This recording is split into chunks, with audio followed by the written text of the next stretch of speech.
Good evening, ladies and gentlemen. Tonight, Dr. Azoury and I will walk you through our webinar, where we will be discussing the major Lebanese consumer trends during the pandemic. First, we will start by a brief explanation about what is consumer behavior. It's actually a science which is a mix between marketing and psychology.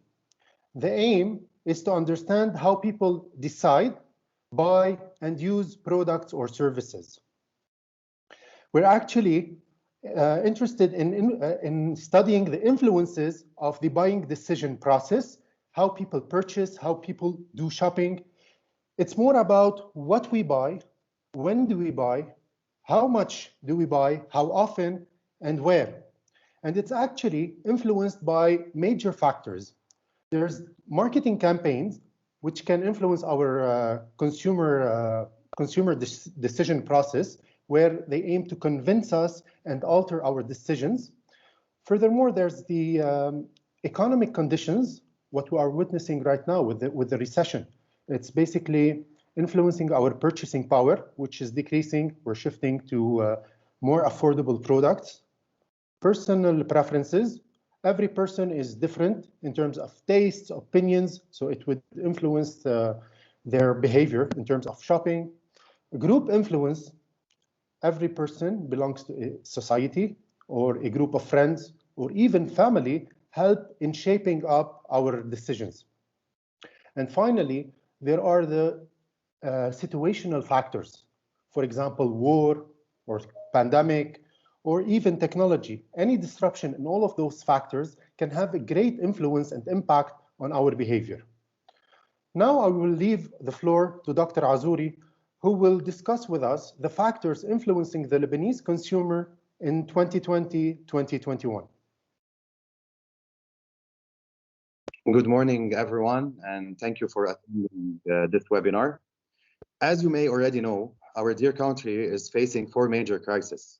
3 of them are ongoing, and 1 of them has passed already. The first one is the COVID-19 pandemic. Basically, the COVID-19 pandemic opened our eyes on different levels. We have the mismanagement of the Lebanese government. They've mismanaged everything, the healthcare system. They've mismanaged the lockdown. They've mismanaged the airport, whether we accept yes or no flights. They've mismanaged the economic system. They've mismanaged everything. And due to this mismanagement, we witnessed that the Lebanese healthcare system is extremely precarious and not ready to face such a pandemic. Moreover, scarcity in medical supplies is due also to the lack of responsibility of the Lebanese citizens. Why? Because everyone is stockpiling medicine. Everyone is stockpiling medical tools, medical pills, everything. So basically, everyone is lacking responsibility. We have a social economic downfall that is basically evolving around the exchange rate. We have 3 major rates, which is the black market rate, we have the Lola rate, and we have the unofficial rate that is of 1,500 Lebanese pound. This exchange rate have impacted the disruption of imported goods. We have a salary devaluation, fuel, flour, and bread crisis. We have delocalization of major company. As you can see, we have Coca-Cola delocalized, Khatibu Alami, Adidas, Nike, and the list goes on and on. We also have the subsidized goods, which are sold abroad. We can also say that the economic downfall has offered and has affected our buying decision process. We are stuck at the level of the evaluation of alternative, whereas weighted criteria is solely focusing on price evolution and shift. We are no longer focusing on other criteria. As an example, if we want to buy a fridge or we want to buy a TV, the price of a fridge or a TV is basically the double of our salary, if not more. So everyone is arriving at the evaluation of criteria and evaluation of alternative. They see that the price is extremely high, they skip it and they don't buy it. We also have the political crisis. The political crisis has 2 criteria. We have the corruption and we have the international sanction. Both of them are slowing down the pace of recovery. And lastly, we have the Beirut port blast, which has done a lot of injuries, a lot of fatalities, and more precisely, a lot of delocalization due to destroyed homes and businesses.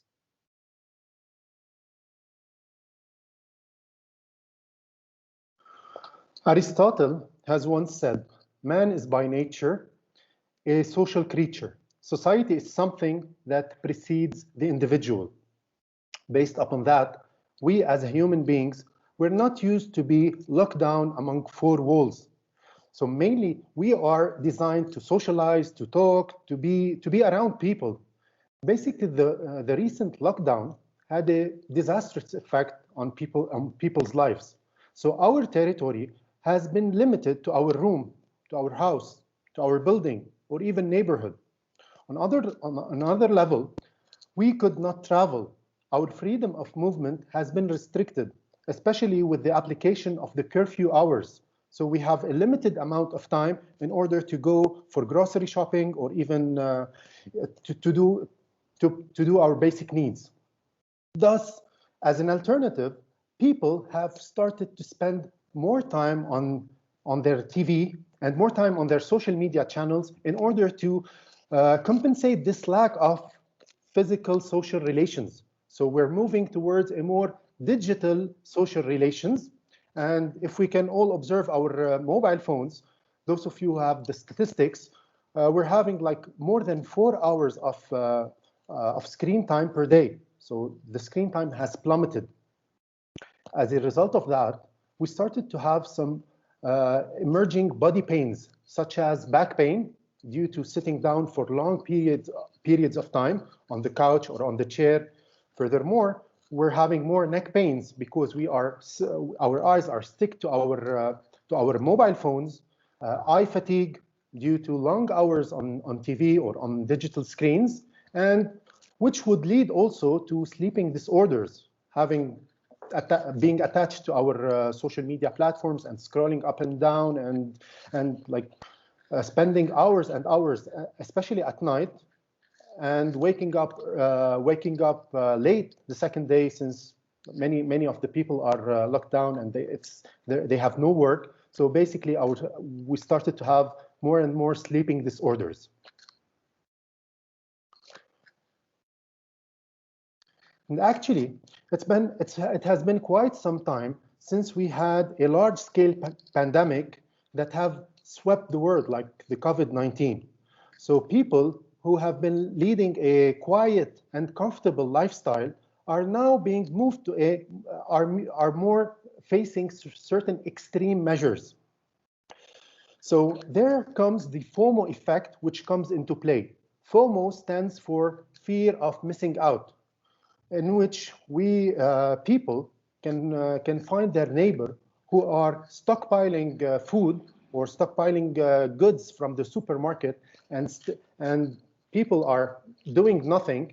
So this is the fear of missing out about the happenings that are happening around them.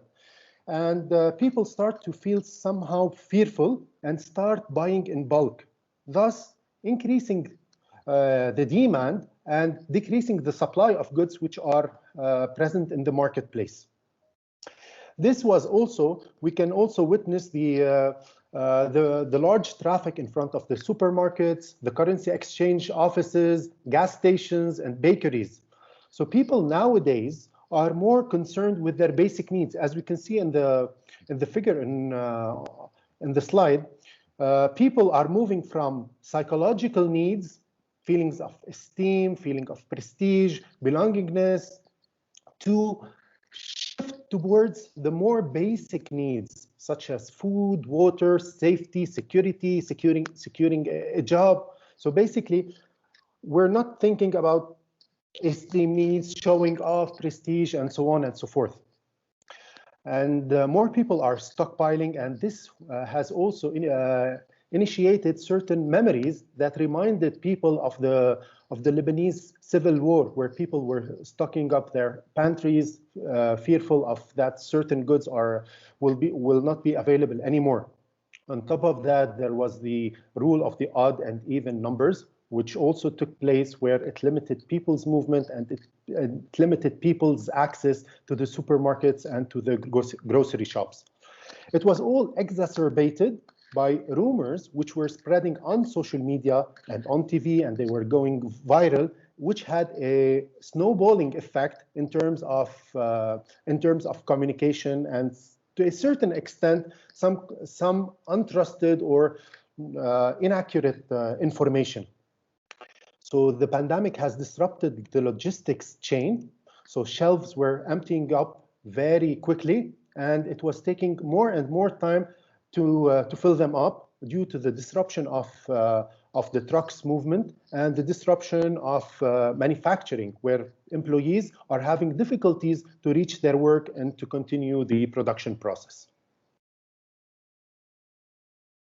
So basically, one of the major negative impacts about Corona is the fear of the unknown. This fear is due to three major points. The first point is the cost of confidence. Due to the fact that we as a human no longer have a vision for the future. Therefore, we no longer have confidence in our abilities nor in our personal development. More precisely, and due to the economic downfall, people are no longer saving for future plans. Nobody is buying a house, nobody is getting married. We're not thinking of buying a car, we're not thinking of vacation. All of those are due to the economic downfall, as well as the last point, that is the VUCA. It's the VUCA acronym. It's basically the volatility, the uncertainty, the complexity, and the ambiguity. Why is it volatile? Because we are facing an unexpected challenge with an unknown duration. We never know when it will end.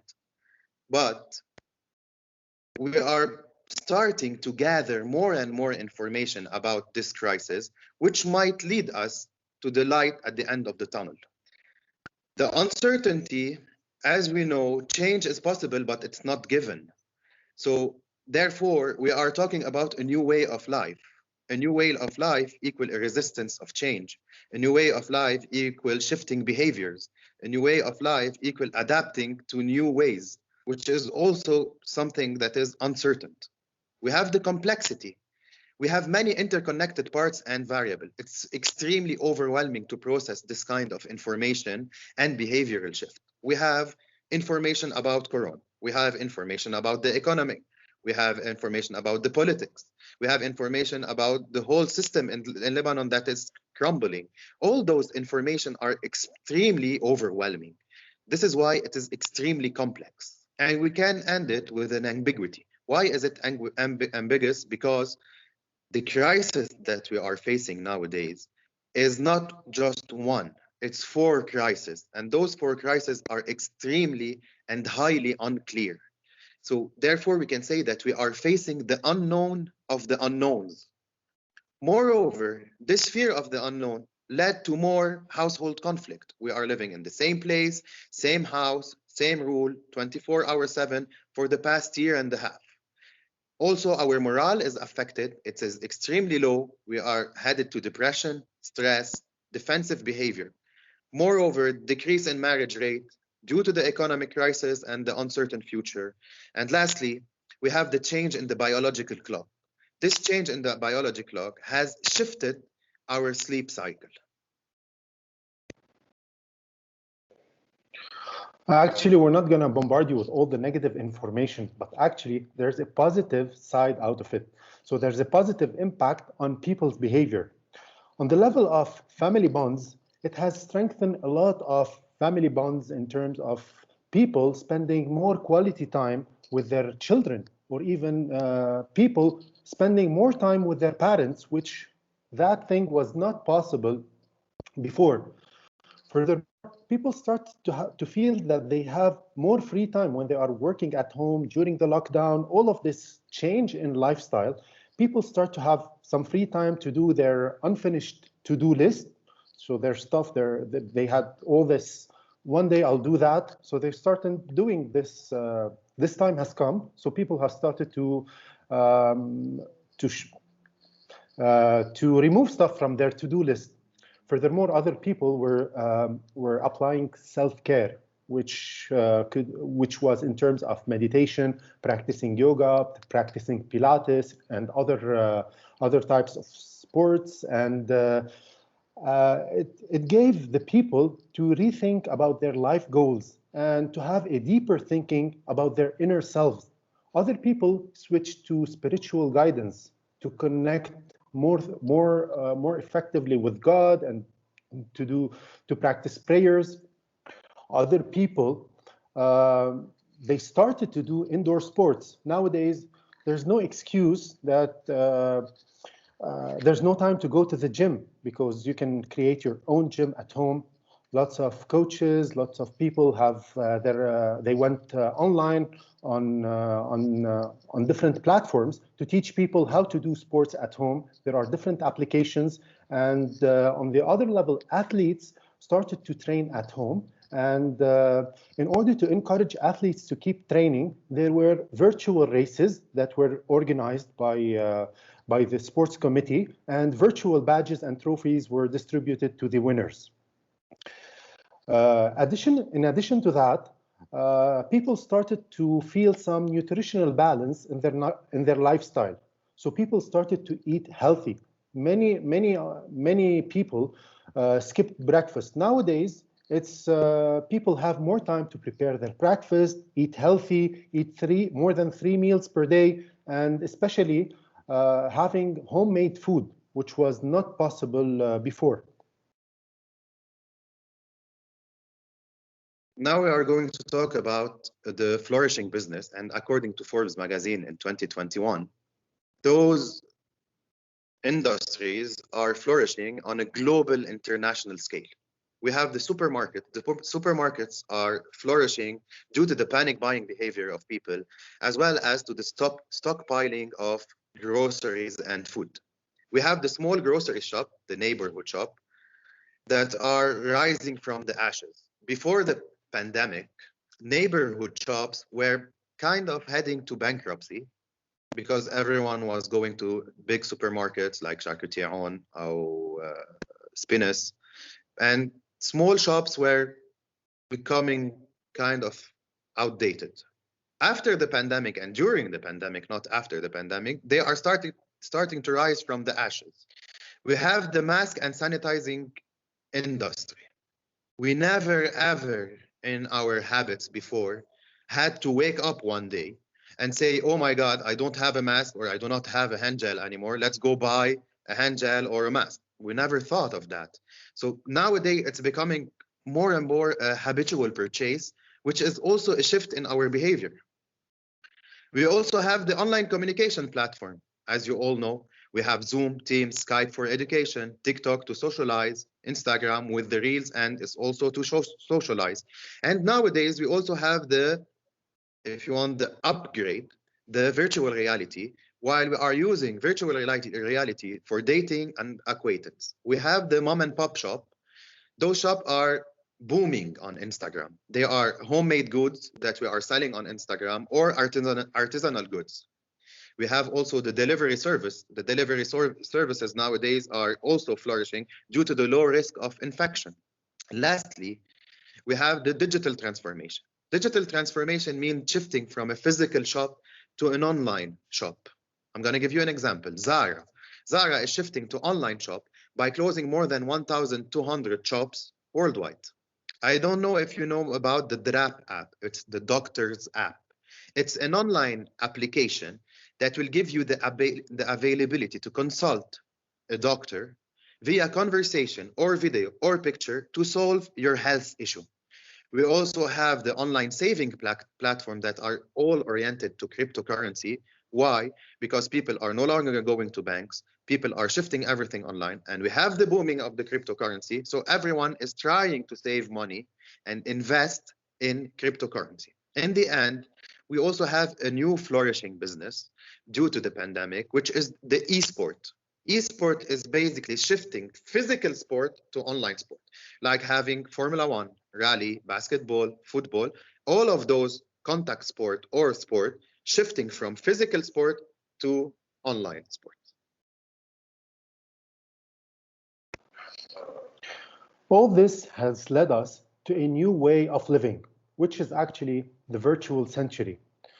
We all know that nowadays there's a big shift in businesses towards online work, and people started to telecommute.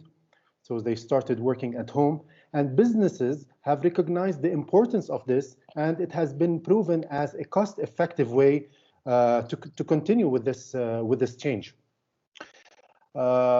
This new virtual century has actually initiated cultural change.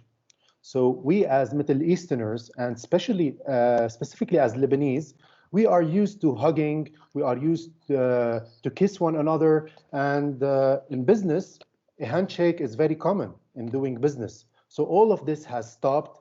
There was an increase in the personal space due to the pandemic, and there was a change in our lifestyle. The shopping behavior was completely reinvented. Every supermarket have its own delivery service, and they were developing seamless way of paying and delivering products just to your doorstep. Health has been proven once again, as it has always been, as a vital asset in the world. And we as consumers, we are labeled as connected consumers. A new concept has been risen as it is the internet of everything, which means we are in a status of being always on, always connected, 24/7, being on the alert, whether it's work, whether it's education, whether it's shopping, whether it's entertainment. We are connected with our eyes, with our ears, with all our attention to our digital devices. But this new way of living has presents quite a challenge for some of the elderly and the illiterate people who are not comfortable or do not know how to use smart devices and technological devices. Another aspect is that home has become central to all aspects of life. So we eat, we sleep, we work, we work out. We're doing everything at our home. So our home is like completely redesigned and reshuffled to accommodate all such types of living patterns. And moreover, consumers are more acquainted to cocooning due to the fears of the virus transmission. So they're more likely to stay alone at home just as a way of living. So finally, in order to build a better us, we have some kind of some sort of advices. It's in order to follow, in order to become to be a responsible citizen, and actually to be less vulnerable about the events that are happening around us. It's very important to stay updated with the news, but pay attention not to be dragged with rumors from untrusted sources, which are circulating at a very high pace in this crisis and that period. Having a mindset of a thoughtful consumer, which means limiting our purchases only for the limited amounts that we really need, and ensuring that there is enough for the other people around us, and pay attention not to stock especially medication and food, and leave it to the most vulnerable and the most needy. And while shopping, it's a good practice to always check for expiry dates and to ask for the prices due to the high volatility of the prices that we are witnessing day by day. In terms of healthy living habits, it's very important to follow a holistic approach to wellness on all different levels. Being patient, following a positive attitude, spiritual guidance, physical exercises are really strong points and determinants that will help us survive and to be resilient in those times of crisis. So finally, I'm ending this webinar with a small saying, which is patience is actually a virtue, but positivism is a behavior.